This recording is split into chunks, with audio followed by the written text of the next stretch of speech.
The objective today is to explain what the Intel manual says about the SSE3 instructions. So when these came out in 2004, the SSE3 extensions offered 13 instructions to accelerate performance of those streaming SIMD extensions technology.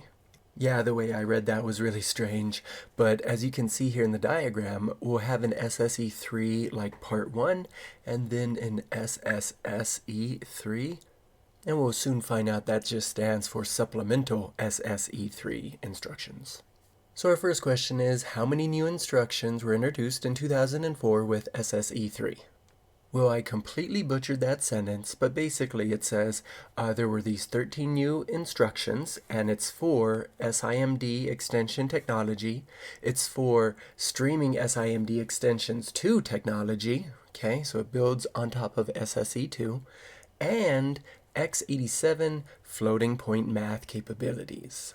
And so that's kind of easy to think that SSE3 improved 3 areas of Intel architecture. First of all, just the regular streaming SIMD concept, and then SSE2, and finally our third one is simply x87 floating point math capabilities.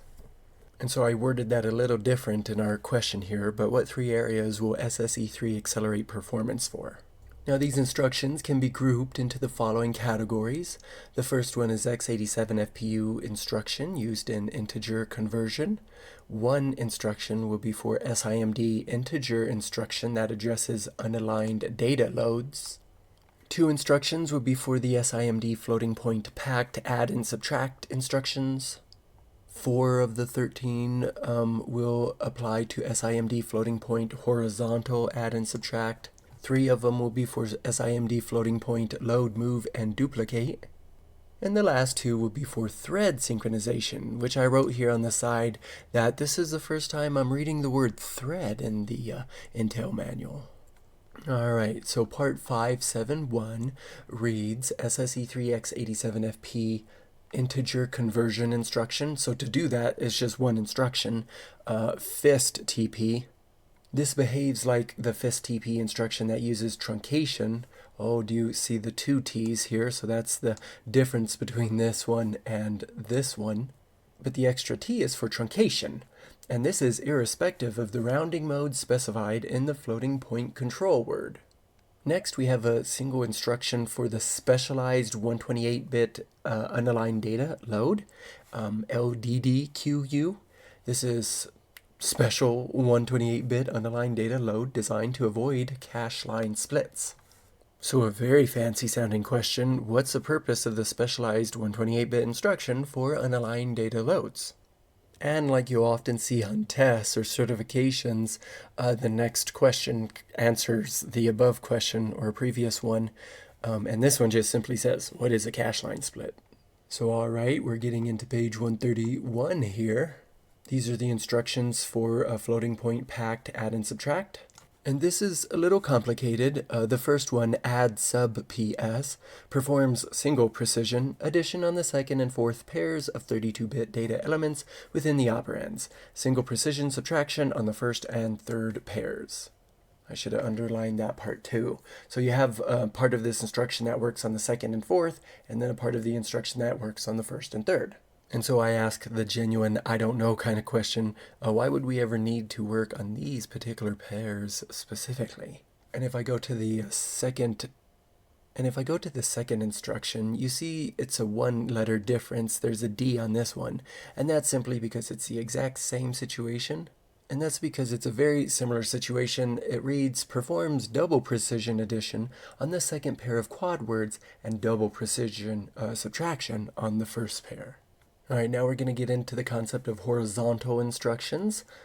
Had PS, and I tried to break this apart according to the words they stand for, or in this case, the word it is. But had PS performs a single precision addition on contiguous data elements. The first data element of the result is obtained by adding the first and second elements of the first operand, the second element by adding the third and fourth elements of the first operand, the third by adding the first and second elements of the second operand, and the fourth by adding the third and fourth. Okay, so you get the point.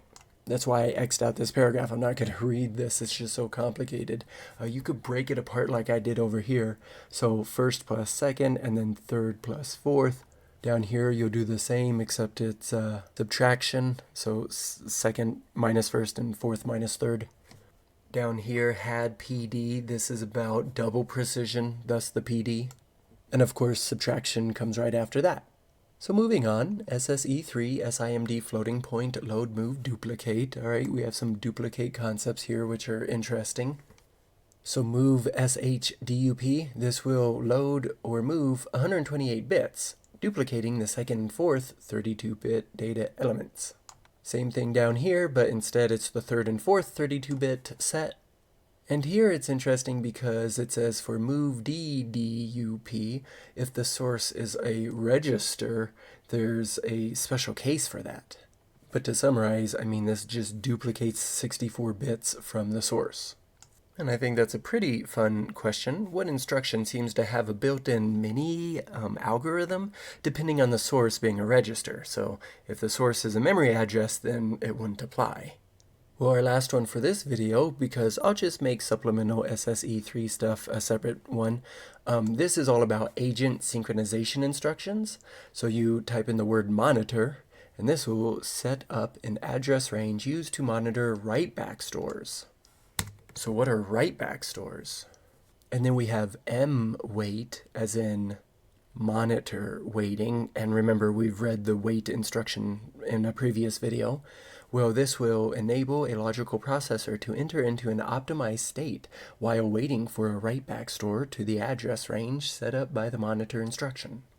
So maybe a little silly to ask, but why specify a logical processor in the mwait instruction at the bottom of page 131? And that'll do it for today's video. Next up, Supplemental Streaming SIMD Extensions 3.